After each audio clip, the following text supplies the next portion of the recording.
Hello, I'm Barbara Stanton, and I am a miniature oil painter. And this is an example of a miniature for a dollhouse. And this is an example of a miniature for fine art painting. The difference between a dollhouse miniature and a fine art miniature is scale. A dollhouse miniature is scaled to fit into a dollhouse, and it's one foot equals 1 inch.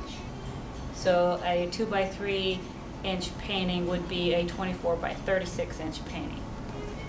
And in the fine art world, the scale is 1 inch equals 6 inches. And so it's twice as big. And they prefer some of these larger frames that can hang on a wall. So when I'm entering a fine art show, I will take my dollhouse frame and put it into a larger frame. In this video, I will be showing you a step-by-step procedure to paint a miniature oil painting. And it will be in the dollhouse scale, the 1 inch equals a foot. And I will also be showing you how to make the canvas and how to mix your colors. So let's do it.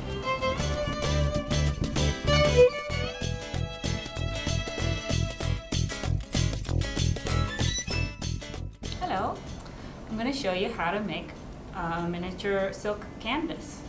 At least this is how I make it. I kind of invented it because no one would make a silk canvas for me, so you can make your own. And what you need is a piece of silk. This is a satin silk. You get it through any place that sells bridal fabrics. And I like the nice heavier satins. You don't want it too lightweight. This is a piece of paper, Bristol board. It's a heavier paper, almost not quite a cardboard, but nice heavy paper. An acid-free would be nice.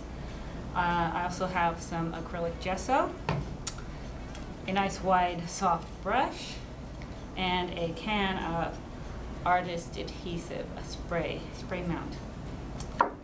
And I have my handy dandy iron ready because I want to make sure that I get all of the wrinkles out of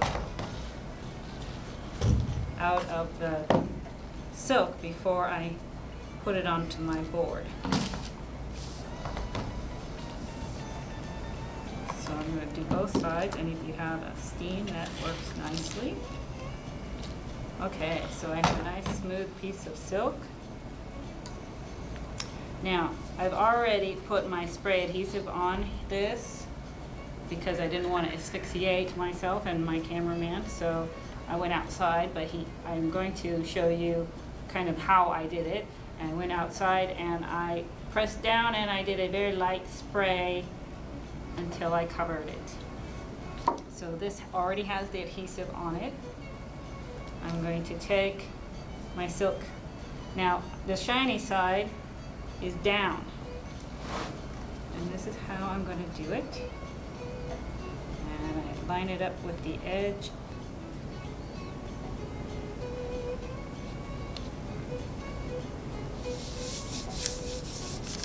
And then I smooth it out.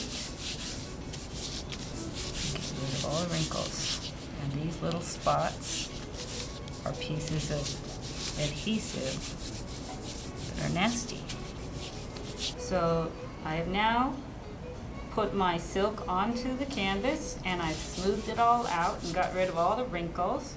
And I've waited a few minutes, and it's dry, it's ready to go. And I'm going to put my gesso on it.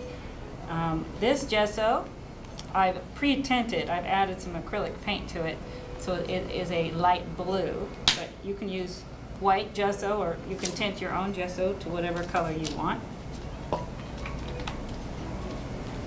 And so I just put a little bit on. And then I just smooth it out.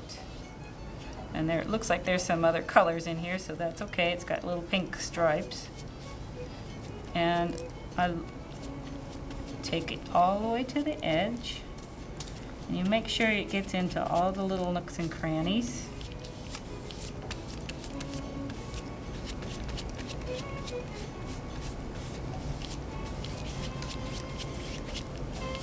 And you just keep doing that and adding more gesso until you have the whole thing covered. And you try not to have any brush strokes. This brush of mine is very nice. It doesn't have a lot of brush strokes. It makes everything smooth. But if you're getting brush strokes, you can go in both different, one direction first and then the other direction until you smooth out all those brush strokes. And sometimes you'll get little pieces of things in there. Just pick those off.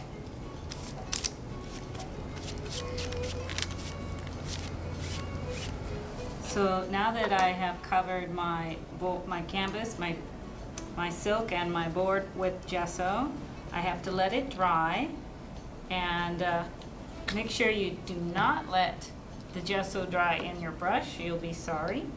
So wash your brush right away. And when this is all dry, I will use a paper cutter of some sort. This is just one example of a paper cutter. And I can cut my canvas to any size I want. And then I'm ready to start on my project.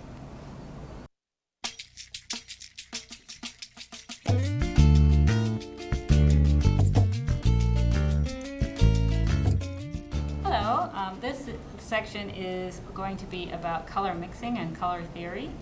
And I'm going to talk about the different paints, the cools and the warms, and the color wheel.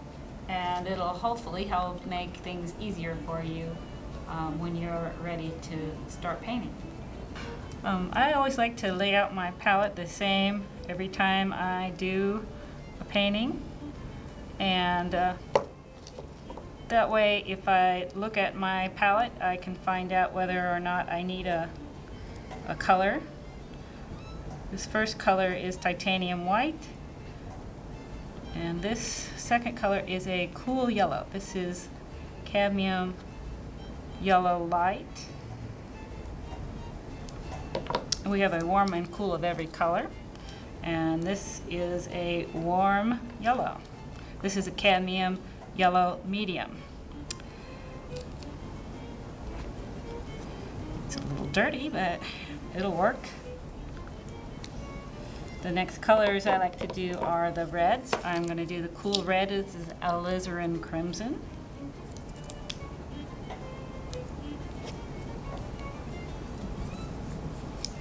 And our warm red is cadmium red medium. It's almost an orange. Our cool blue, our blues are almost very similar to each other. Our cool blue is the Prussian blue, and if you like phthalo blue, you can use the Prussian and phthalo interchangeably. They're very close to each other. And the warm blue is the ultramarine blue. And you might think that these two blues look a lot alike, and they do until you kind of smooth them out and make them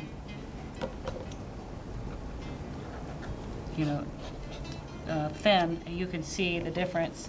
The Prussian blue is just a little more on the green side, and the ultramarine blue is more purple. These are the basic colors. You could probably mix most colors you need using these 7 or 6 colors and white. But there are 2 other colors I like to add to my palette. And one of them is an earth tone, and it's yellow ochre. And quite often I will put it right next to my other yellows over here. So I could squeeze that into that area. And I'll discuss yellow ochre later. And my other color would be between the red and the blues, and that would be dioxin purple. I'm just going to put it over here because there's no room there. This is a color wheel that you can find at most art supply stores, and it's very similar to one you might have been introduced to in kindergarten. So there's red, yellow, and blue are our primaries, and all the ones in between are our secondaries and tertiaries, which are usually made by mixing the primary colors. So one of the problems with this color wheel is that it is designed, in theory, after the spectrum of light that you would get from a prism, like the rainbows in the sky that God put through light to make color. Well, man has had a really hard time putting the light into a tube. They have to make pigments and put them into a tube, which makes it difficult for us beginning artists. If we go to an art supply store, you're not going to find a tube of red, blue, or yellow unless you're looking in the children's section. So instead, we have to have a cool and a warm of each of the primaries instead of just one of each. You can get away with just this yellow or just one of these blues, but you cannot get away with just one of these reds, and I'm going to talk to you about that in a minute. Okay, I'm going to take 2 piles of our yellows, 2 piles of the cadmium yellow light, and 2 piles of the cadmium yellow medium. We're going to make some greens. Actually, we're going to make some oranges. I'm going to start out with the alizarin crimson and put a little bit in there, and we see that we make a very nice orange.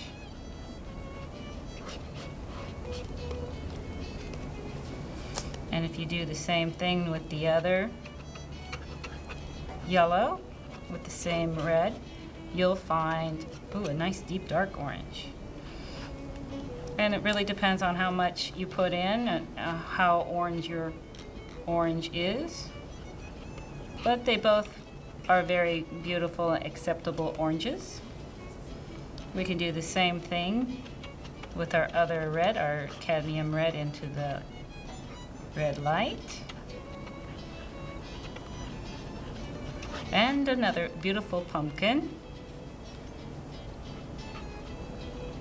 And that same red into the other yellow. And again, well, that's a lot of red. I'm going to add a little bit more yellow to that one. The cadmium yellow medium. And we have a very nice orange there. So as you can see, all of those are very acceptable, lovely oranges. And I'm going to put those off to the side. Wasn't too hard to make oranges. Most of those are very similar. And you notice I'm cleaning my palette knife off between each color so that I don't contaminate my colors. All right, so that's pretty easy. Let's try that with our greens. Do the same thing with the 2 different yellows, and we'll add a little bit of our Prussian blue to the cadmium yellow light. And we get a very lovely green. And the more you put in, you don't need that much. The more you put in, the darker it gets. You can make it as light or as dark as you want. Other variations could be had by adding white to make different kinds of greens. Using that same Prussian blue into the cadmium yellow medium, I've got a very nice dark green right off because I put a lot in there. Let's add some more of that yellow. And you'll see that there's a very big difference between the 2 greens because this was a very warm yellow, it made a very olive green. And the reason for that is there's a little bit of red in there. A little bit about complementary colors. Red and green are opposites of each other on the color wheel. And so opposite of yellow is purple, and the opposite of blue is orange. And what happens when you mix opposite colors or complementary colors, you'll get more of a brown or a golds or earth tones. So so that's why our green turned into more of an olive color, because I was using more of an orangey yellow or yellow that had red in it. So that's why it became more of a dull color. So we're going to start with our other greens using the ultramarine blue in the cadmium light yellow. And we get a very nice pretty green with that. And you'll see this one is a little bit more on the olive side than this one is. I'm not sure if you can see that in your screen, but it is. And the reason is this is the warm blue, and it has a little tiny bit of red in there. Can't see it that much, but it's there, and that's why this color, using the cool blues and the cool yellows, make a cooler green, a pretty Kelly green. And anytime you use a warm yellow or a warm blue, you're going to get more of an olive tone. So if we take our warm blue and put it into the warm yellow, we get a green. Oh, that's very dark. So we can add a little bit more of this yellow to it, and we'll get a lighter green, but it's still very olivey. And that's, once again, it's because those two colors are closer to their complementary colors. Thus we have a beautiful olive greens, which are wonderful for our landscapes. So I'm going to save those greens and put them off to the side, and we'll use them later. So now we can make our purples. But I wanted to tell you, when I first learned how to paint, my painting teacher played a trick on me, and she wouldn't let me use, she only let me use this cadmium red. And it turns out that I had a really hard time making purple, and you'll see why. So let's try to make a purple. I'll put my two piles of red out. That's the alizarin crimson, and this is the cadmium red. And I'm going to show you what happens when I add a little bit of Prussian blue, don't need much, to my cadmium red. I'm going to start with this first, because this is why I had such a trouble making purple. Oops, I guess I need a little bit more.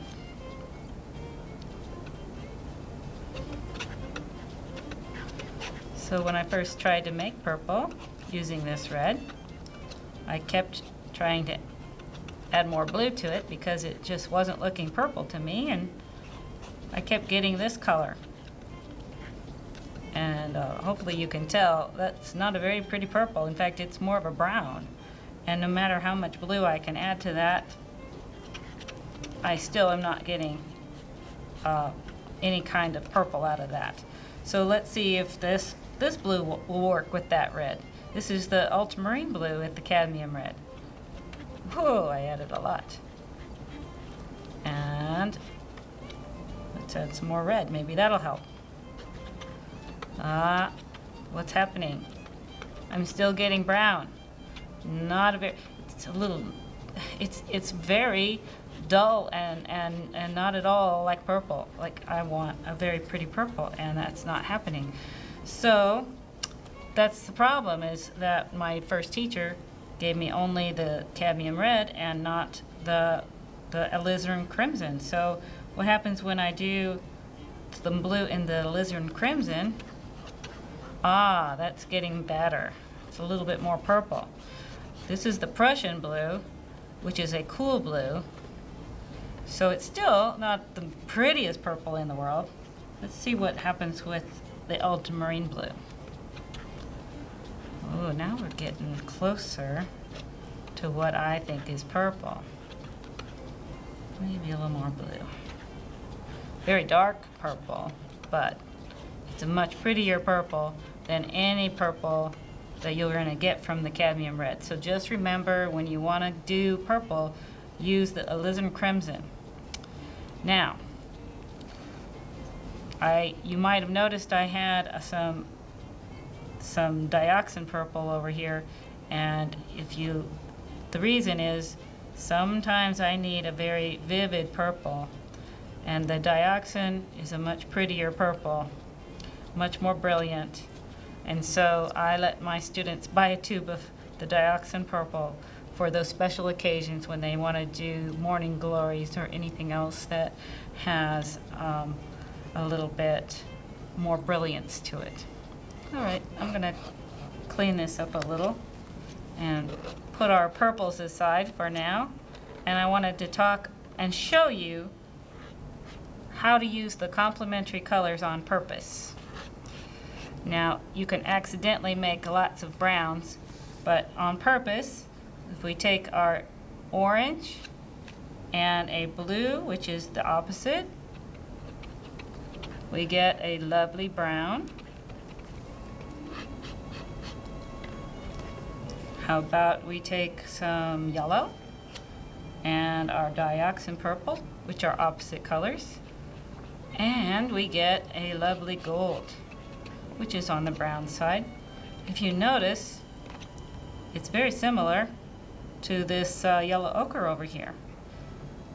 So that's why I have the yellow ochre, because I tend to mix it a lot. I tend to use it a lot. So I always say if you tend to mix a lot of color, that you can go ahead and buy a tube of it. So that's why I have the yellow ochre there. And then our next opposite color is red and green. So let's take some of our Kelly green and add a little bit of red to it. And we get a beautiful brownish color again. So there's another way of using complementary colors, and that is instead of mixing them together to make browns, you put them side by side and you'll create a visual interest. And so when we are doing our painting, we want to draw our eyes to certain areas. You want to make that area the most interesting, and when you put complementary colors next to each other, a yellow next to a purple, or a blue next to an orange, or a red next to a green, you get a really interesting combination, and the human eye is naturally drawn right to those spots. So you want to make sure that you put those combinations, those high contrast of color and high contrast of value next to each other wherever you want them to look the most. So for instance, with our complementaries together side by side, you can see that it creates a real high interest.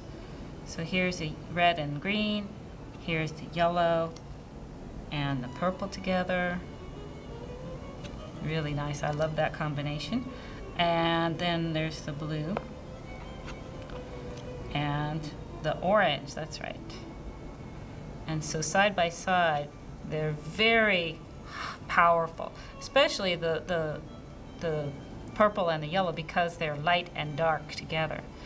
And so that's a really nice visual interest.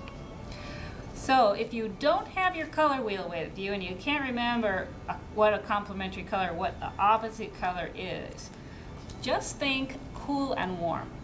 When you mix cool and warm colors together, you'll get a brown. If you put cool and warm colors side by side, you'll get a visual interest because of the contrast of cool and warm. So now I want to show you how to make black. Now there are lots of ways of making black, but I'm going to show you some of my favorites. So you start out with dark colors together. So remember when we made our dark purples using the blues and the alizarin crimson, we made a very, very dark purple. But it's still not black. It is a little too intense for being black. So the magic to turn that dark purple into black is over here, this little thing called the yellow ochre. That was my extra tube that's kind of out in the middle of nowhere over there. So if you add, what it is a complementary color again. It's a yellow, but I don't want to add a light yellow because that'll lighten up my color. I want a dark color. Also, you got to be careful not to add too much, so I'm going to add a little at a time. and you add a little bit more, and sure enough, our purple is no longer as purpley. It's much more dark, much more black, and I don't believe you need anything blacker than that. Now there's lots of other ways. If you need it to be more brown, you can add more reds to it, more yellows to it, to make a very dark brown. A warm color, just add more warm colors to it, and you can make a dark brown. So now you know how to make all the colors of the rainbow. Let's get painting.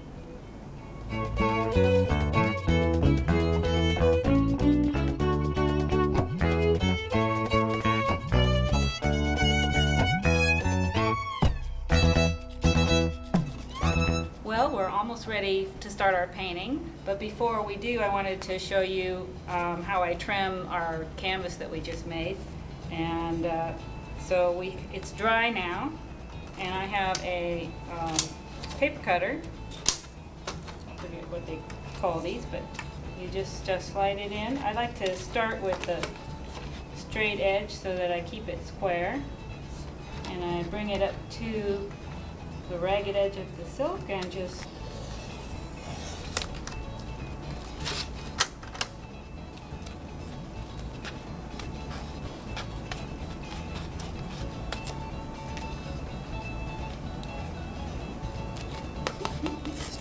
struggle. And I just keep turning it until all of the edges are nice and clean and square.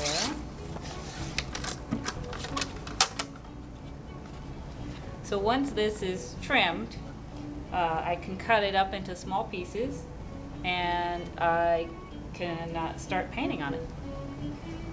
So this subject today is a creek or a river, beginning of a river, that is near a place called Mossbrea Falls. And it's an amazing, gorgeous place. And I took the photos. I was there, and my husband was fishing, and I came up with two pictures that I liked. They're both really nice pictures, but I thought that they would actually be even better because this is part of this. So I ended up putting them together and making this image, and my poor husband got erased out of the picture. He used to be right there. My next step is I made a sketch of the image the same size as the painting is going to be, and so I got a pretty good idea of anything I might want to change, although there wasn't much I wanted to change besides putting those two pictures together. I liked it just the way it was. So this is the frame that I made to put on this painting, and I made it before I started so that I could cut the canvas to fit the inside of the rabbet of the frame. It's easier to make the frame first and cut the canvas to fit the frame than it is to either find a frame for a canvas later or to make the frame for the canvas. The canvas is being held on this piece of foam board with some poster putty. I also like to hold my easel is holding my canvas at eye level, and this helps me sit up straight. I have a back support. I have a pillow just in case so I can sit up straight. One thing about miniaturists, we always have back problems because we're sitting like this and painting like this. So you want to stand up straight and have the painting be at eye level, and I may adjust it while I'm painting if it's not comfortable. I also am using magnifiers today. These are on my special close-up lenses, and they are the number 5, and it's this is an Opticade, and the number 5 is a 2.25 power, so it's 2.25 times stronger than just my regular glasses. Plus these are close-up lenses, so this helps me see what I'm doing. Alright, I'd like to talk about my brushes. This is one of my favorite brushes, and it's a Princeton 20-aught liner. And it's very long and skinny, and it comes to an extremely fine point. So I use this mostly for the finishing touches. And then I have a nice variety of shapes and sizes, and I have bigger and smaller brushes just in case.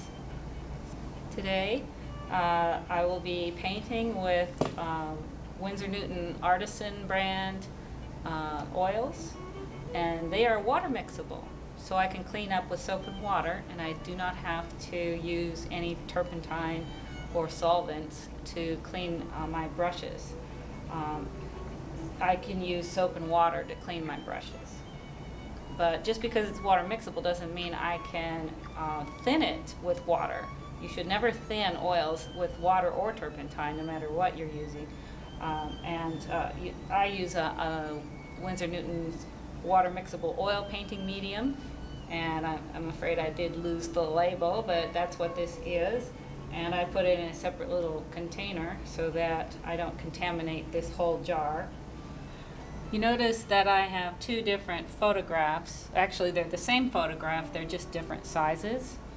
And the reason for that is I like to have one of the photographs the exact size as the painting so I can get the scale better, because sometimes if I'm working from a larger piece, I actually paint it the same size as the larger piece, and I'm trying to keep it this small. But sometimes I cannot see the detail in the tiny photograph, so I like to have the larger piece so I can see all the details and get as much as I can, at least the necessary ones, into the painting. Alright, to start the painting I need a color that is kind of a neutral color, and one of my favorite colors is kind of a purple gray. And so I'm going to be mixing that color to start. Okay, so I'm taking a little bit of white and a little bit of ultramarine blue and a little bit of alizarin crimson, which make a very pretty purple. But it's a little too red. I'd like a little more blue in that. And I'm going to make it more of a gray by adding a little bit of yellow ochre.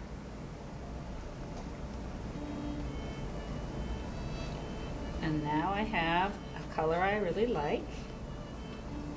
It's kind of a purple gray color. And I'm using a round brush that is, this is a number, all the different brands are all different sizes. This is a number 1 for this brand, but you can see it's a rather large brush. It's not, too small.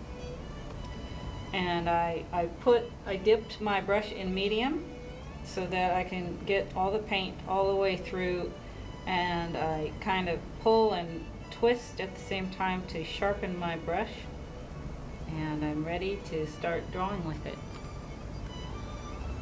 The first thing I like to do is figure out where my horizon is. And so the horizon is the edge of the planet, not the top of the tree, so I'm going to put my horizon right about here. And that helps me decide. And then get the larger shapes in, like my hillside there. And that comes a little bit closer than the horizon. And you don't have to be extremely precise, and if you make a mistake, you can rub it out if you don't like it.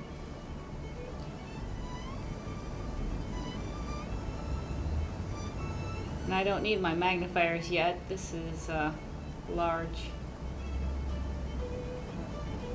I can step back and see what I'm doing here. So that is kind of where everything's going to be. I don't have to put in lots of details like the tree trunk or any kind of texture at this point. I'm just trying to figure out where everything is. And now I'm going to go in and do more cover it a little bit further so that it is more of a value study. Right now it's just more of a line study. So I'm using a larger brush, kind of a filbert, and this one's a little beat up, but it doesn't have to be very precise for what I'm going to do. So I'm going to go ahead and block in some of the darker areas. So I'm pretending this is my black, even though it's not black. And I'm getting an idea of where all my darks are going to be.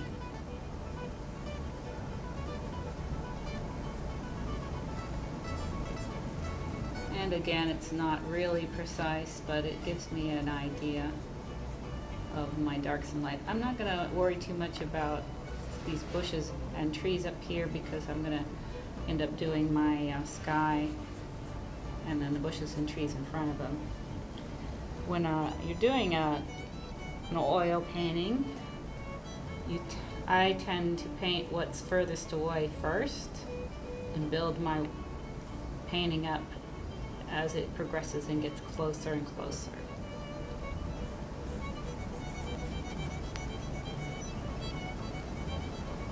Alright, I think that's pretty good right there.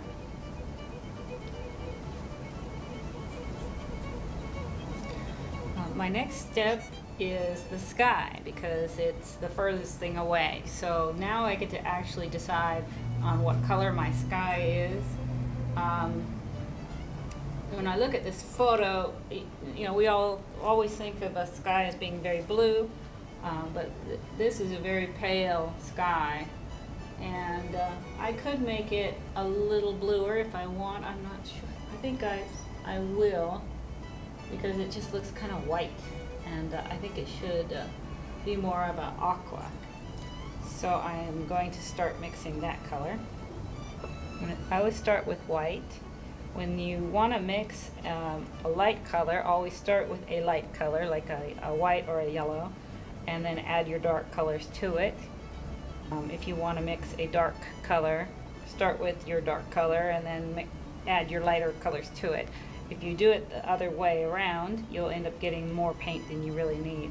So I'm starting with my white, and I'm going to use my Prussian blue because it's already kind of an aqua, and I do not need very much, just a tiny bit. And I'm also going to add the tiniest bit of yellow to this, the cadmium yellow light.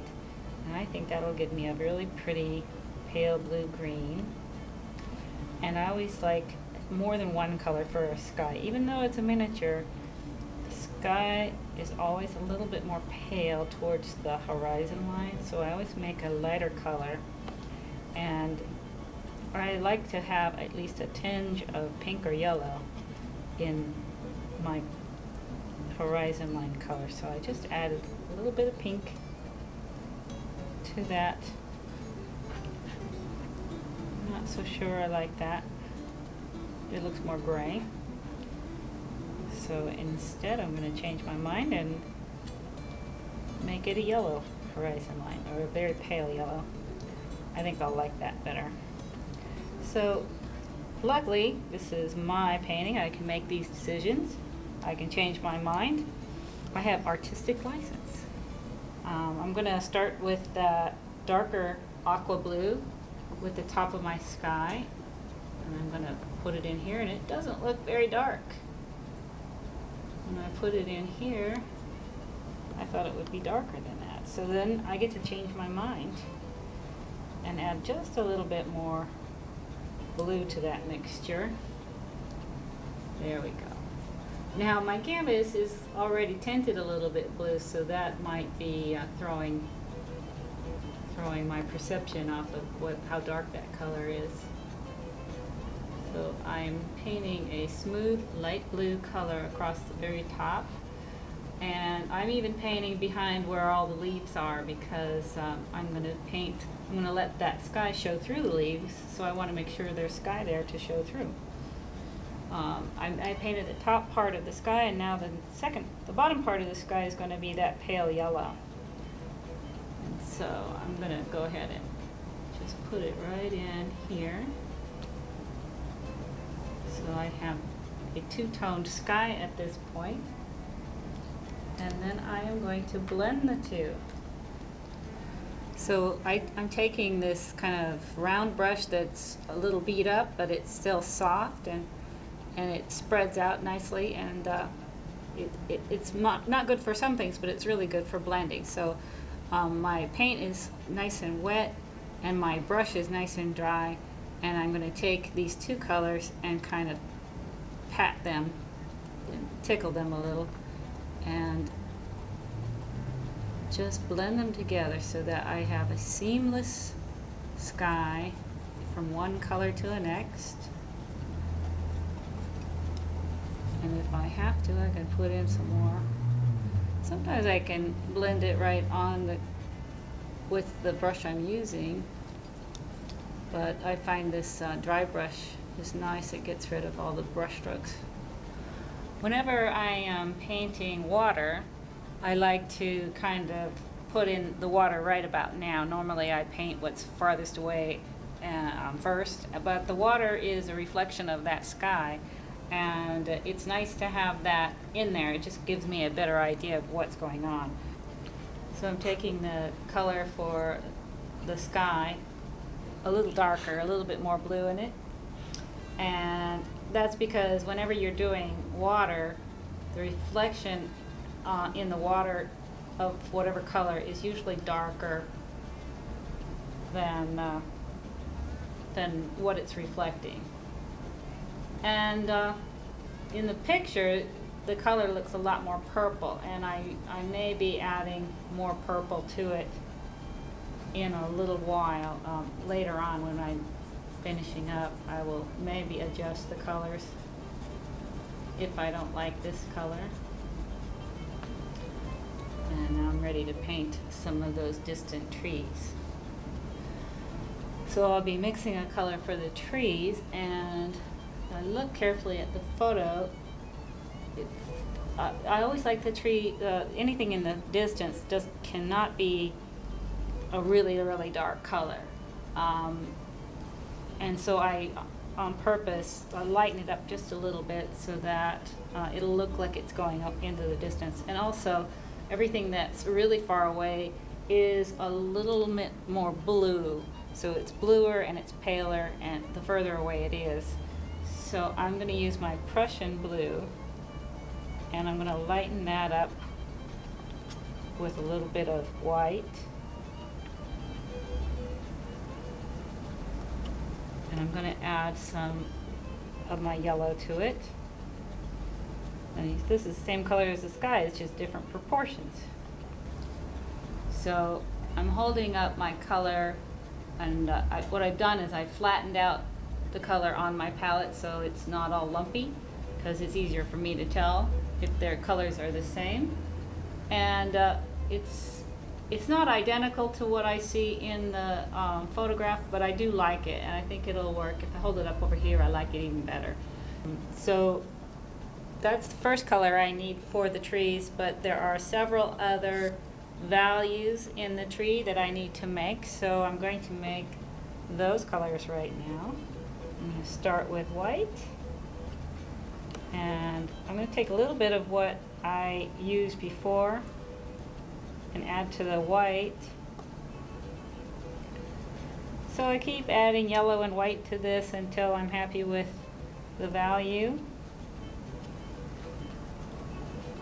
And I compare it to the picture.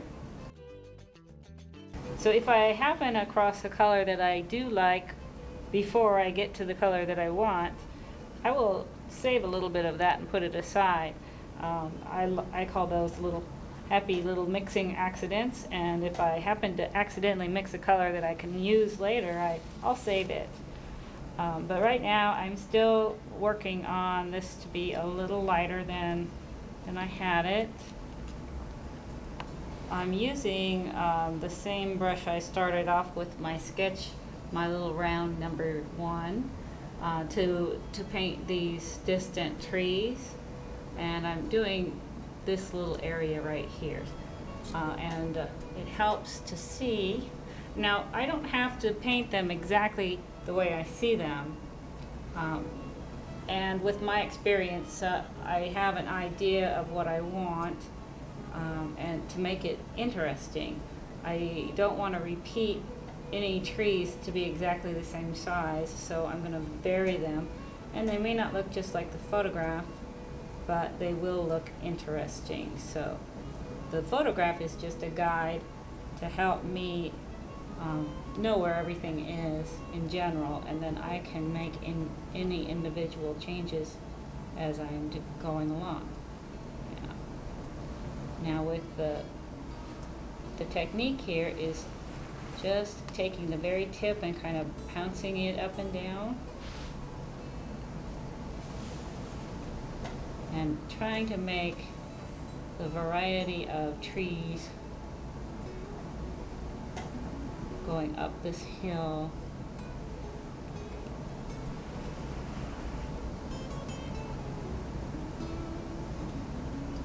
with this dark color that I made. Now it looks like it's blending into the sky a little. That's okay. Some of these trees may be a little further away than what I'm actually doing.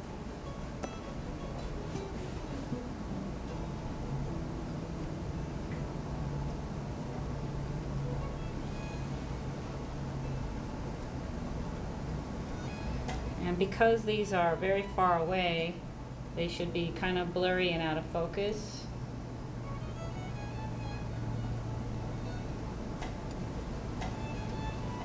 So I'm going to soften the edges up a little. If I take my dry round brush that I used to blend earlier, I can just soften up those edges. Actually, I don't like that brush. I'm gonna grab a different one. This is a small brush that has soft. It's smaller and I can see what I'm doing better. So I'm just going to pounce on top of each of these little trees here and kind of just blur them just a little. And the reason for that is these are very far away. They're not going to be in focus at all. And if I don't like it,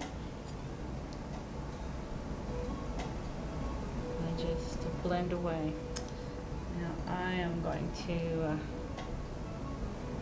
adjust that sky color a bit because I didn't like that. That's one thing about oils is if you do make a mistake, you just go back and do it again and start over with the color that was underneath it. So before I go any further, I happen to just got my liner out. I'm going to use that liner to do some of the details that I see on some of the trees a little closer. So it looks like there's kind of this little bit of hint of detail closer.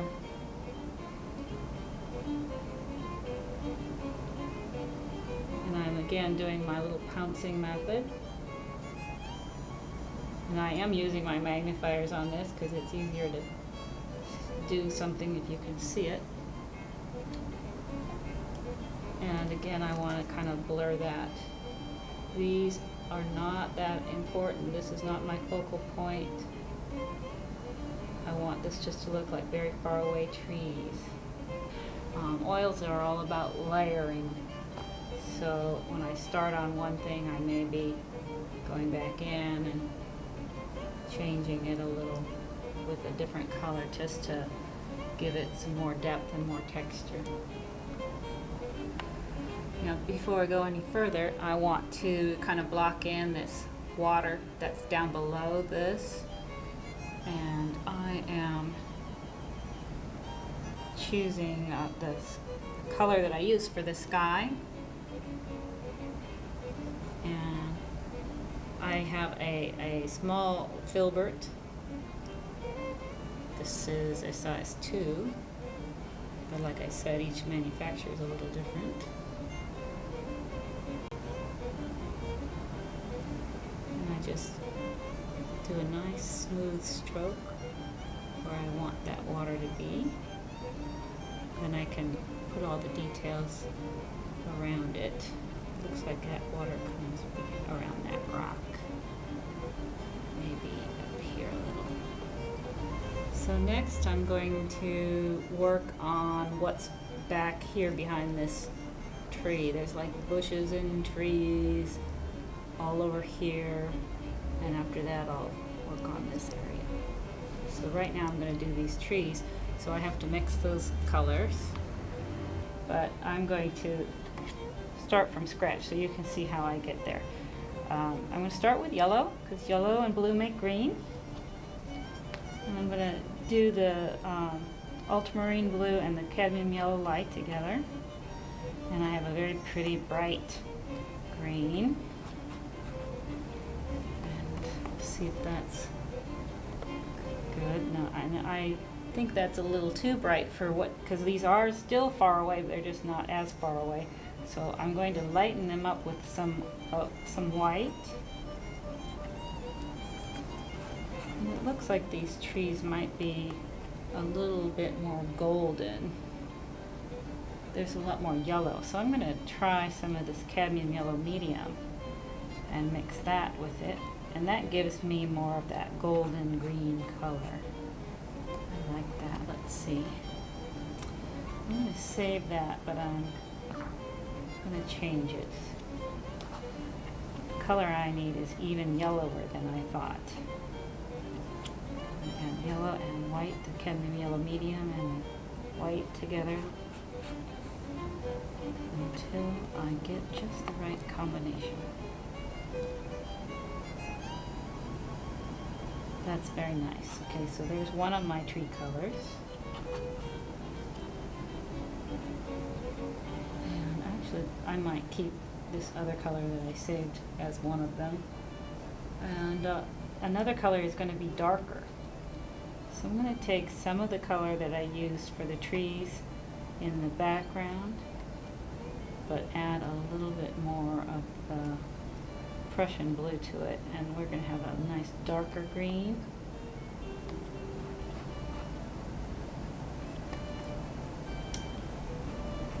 I'm going to add a little more blue and an unexpected color.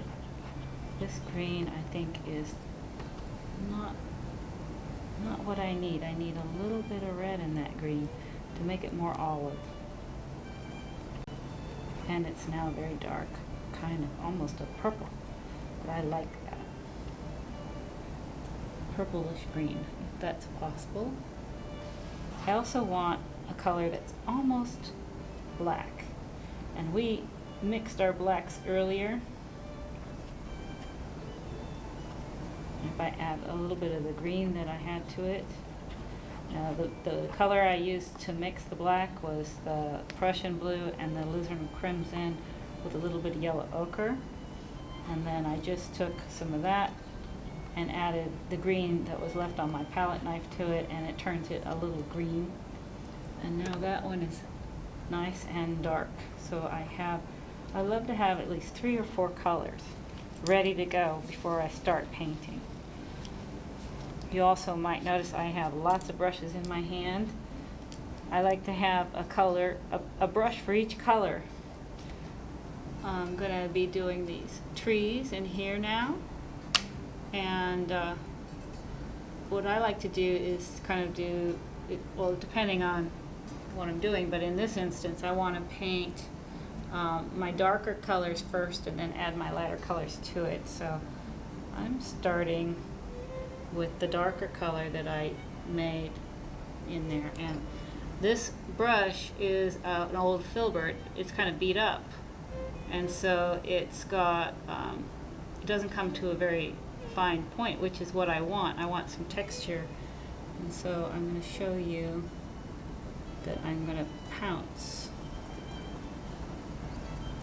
in order to get a texture and a shape. And it's more important up here when it comes to the edge of the sky. You see how It's got those little kind of dots that simulate little leaves shining through the sky, shining through. And this is overlapping these trees that I just did.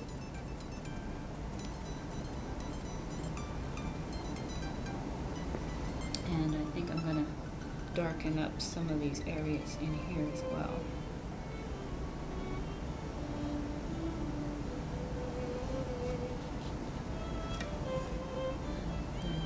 Back here though, I still want it to be kind of soft. So I'm going to soften that up a bit.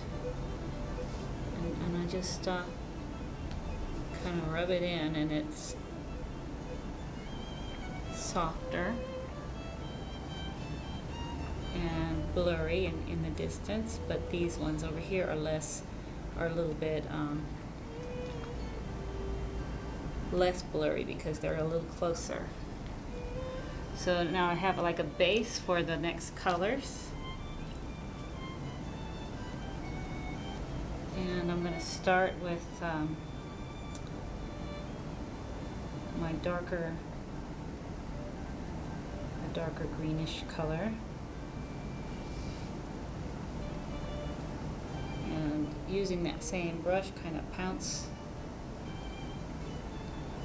in, letting it look like individual leaves on these bushes.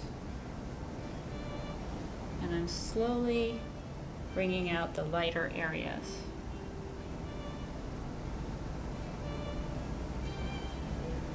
But when I get to some of the really light areas, I need to be a little more precise.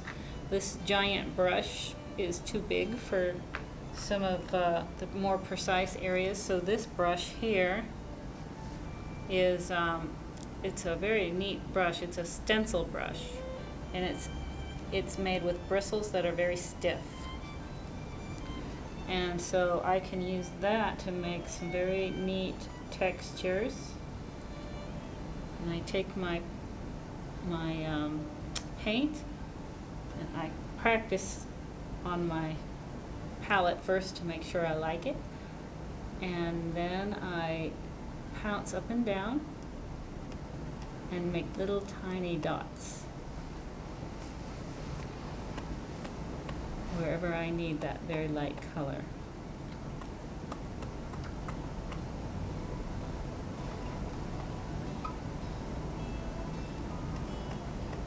And I'm always looking at the photograph for reference to get an idea of what these particular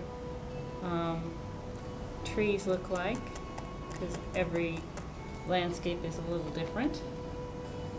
And I kind of know what trees look like, but maybe these trees are a little different, so I keep looking at the picture to make sure I'm getting what I want to get.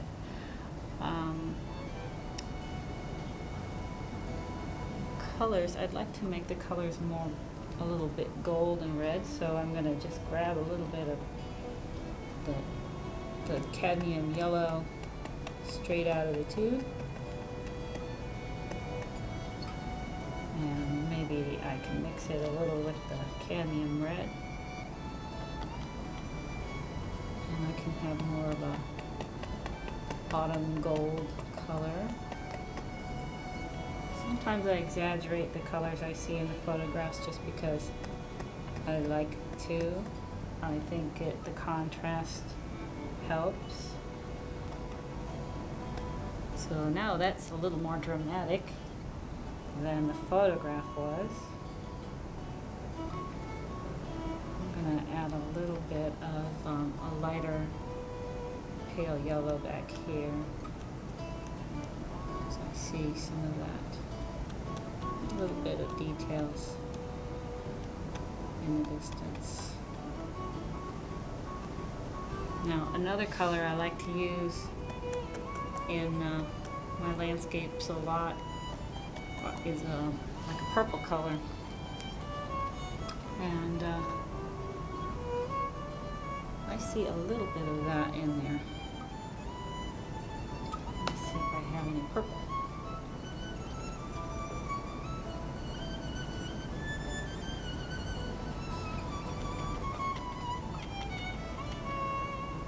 I just mixed some purple on my palette, and I'm going to put that near some of the yellow. And what that does, remember my complementary colors? Adding a purple to our complementary colors makes a lot more of a statement. I kind of want this to stay in the distance though, so I'm going to soften it up a bit. Not make it so obvious.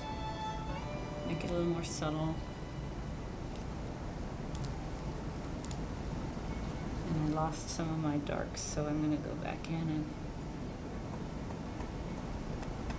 bring out some darks as well. Alright, I think we're ready to start on the other side. Alright, so on this left hand side, cliff, it's kind of the side of the hill there, or cliff, or I don't know what to call it, but this is where we're working. I'm going to start with my darker color that I used over here and kind of block in this dark area.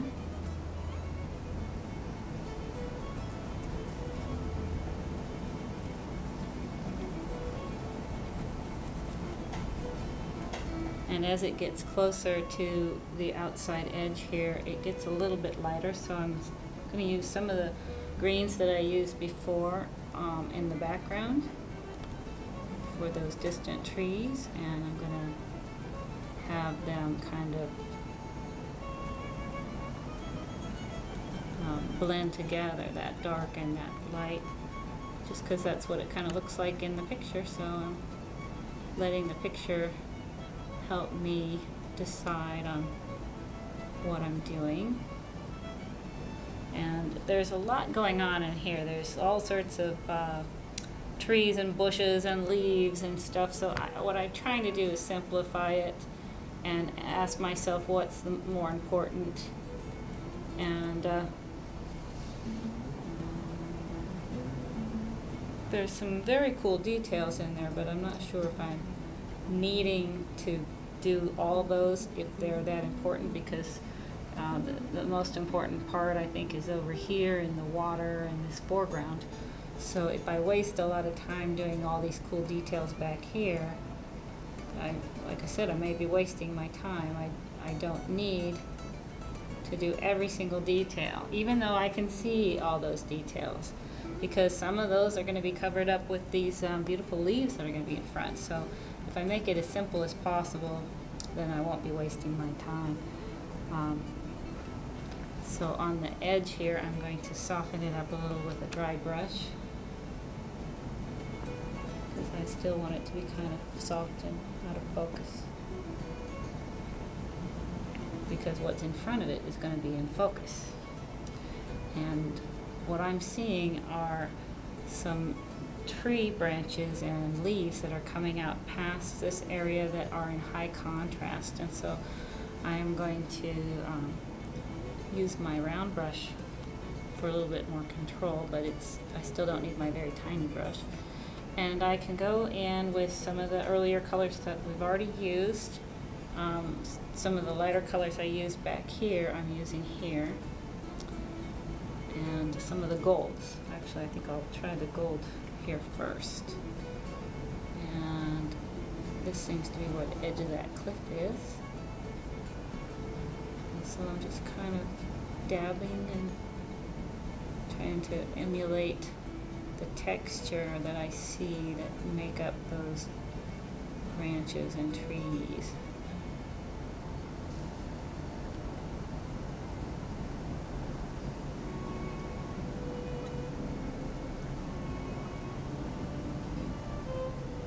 And I can also use that little stencil brush too in some areas, so that it can add those little textures, tiny little dots.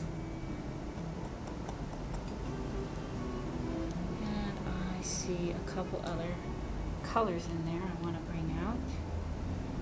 this pale green, which I was going to start with, but I'm now going to put in right here.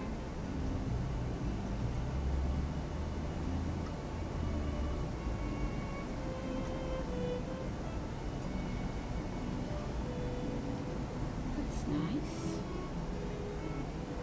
Sometimes you just have to step back and see what you're doing. Being behind the magnifying glass, sometimes it brings you too close. There's little hints of golds in there, just like on the other side. It'll give it some interest. And there should be some of those purples in there too. I think I'll add some of those too. First to finish this part.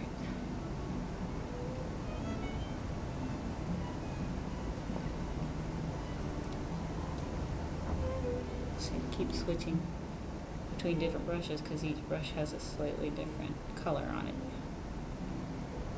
I put a little bit of those textures of the trees in here. In the shade, still very dark.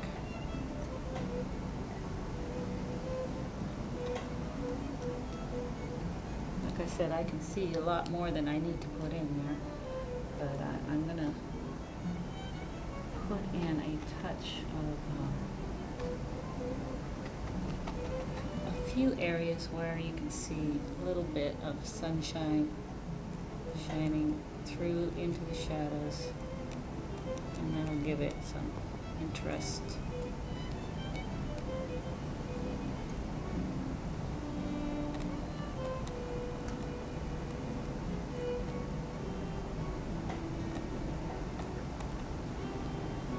I could get carried away with all these details and keep going on, but I think I won't. I think I will keep going on to the next step. So our next step will be this cliff area here. And the first thing I'm going to do is adjust this shape a little. I need to give it more of a swoopy, curvy feeling, I think. Go. And I'm going to kind of do what I did before. I'm going to do what is underneath the green first, which is kind of a dark color in most of this area.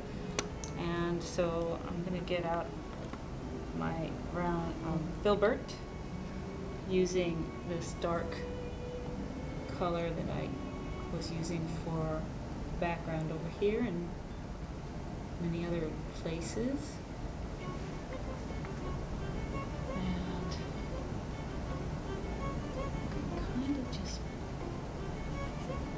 It's going to be underneath all of the greenery, so I have to put it everywhere so that I'm a little more free as to where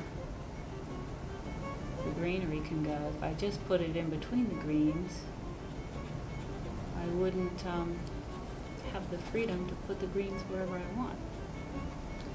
So I'm putting what's behind the greens first, which is kind of a dark color. And in some areas I could even make it darker because this isn't as black as can be. I can go in with some areas and make them a little darker. So give it some depth so that it's not just all one flat color. And it's just kind of random organic shapes that I'm putting in because they're going to be covered up. Darken up this little area here. And then the area that's the edge of this cliff, I'm going to put like a light purple in. I know you can't see that in the picture, but this will help me to find where that edge is and have another underpainting for the color that will actually be there. I love this purple, and whenever I use it underneath something, I'm always very happy. So I lost kind of the shape of my cliff there. Bring that back. So that's kind of the beginning of that, and I can start adding my greens.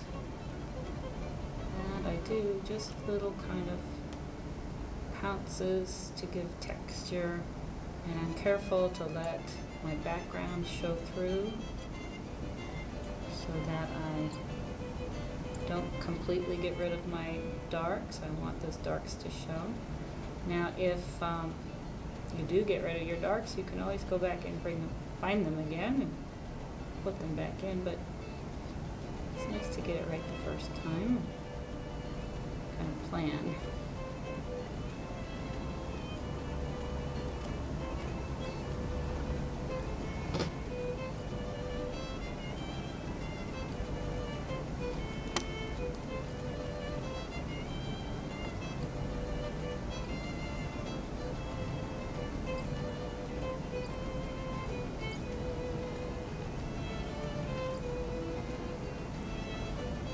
I'm going to switch to my